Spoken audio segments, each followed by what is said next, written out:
کہ رب کریم سبحانہ وتعالی تو قرآن پاک تھا ارشاد فرمائنیت ان عدة الشهور عند الله 12 شهرا في كتاب الله يوم خلق السماوات والأرض منها 4 حرم ذلك الدين القيم فلا تظلموا فيهن أنفسكم. تو رب کریم سبحانہ وتعالی ای آیت کریمہ تہا ذکر کو کہ 4 ماہ مسلمانی ماہانی تہا 4 ماہ ہست حرمت والا ماہ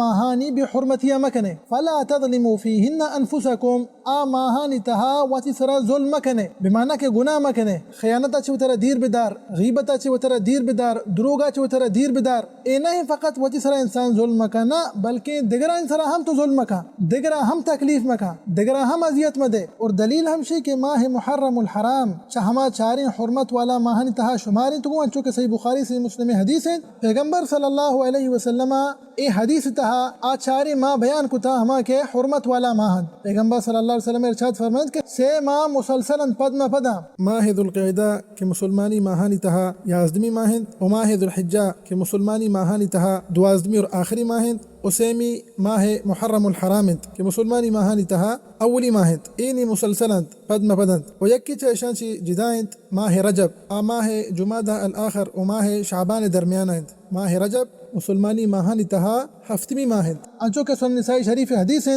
اتے ابو ذر الغفاری رضی اللہ عنہ روایت کا ما پیغمبر صلی اللہ علیہ وسلم جست کو مگو واجہ کجا ماہ چا آدھگے ماہاں چی افضل ترے تو پیغمبر صلی اللہ علیہ وسلم ارشاد فرمائید ماہانی تہا افضل تری ماہ محرم الحرامند بمعنی کہ ماہ رمضان اچھی بات اور ادامہ گپائیں حرمت والا ماہانی متعلقہ و ہمیں وڑا ماہ محرم الحرام فضیلتا تہا چی یک فضیلت ہمشند اللہ رسول صلی اللہ علیہ وسلم اچھی ارشاد فرمائید شہر اللہ المحرم تو ای شرف ای مقام ماہ محرم الحرام کافیند کہ رب العالمین سبحانہ وتعالی ای ماہ وطین مگا نسبت کو تک سبحانہ وتعالی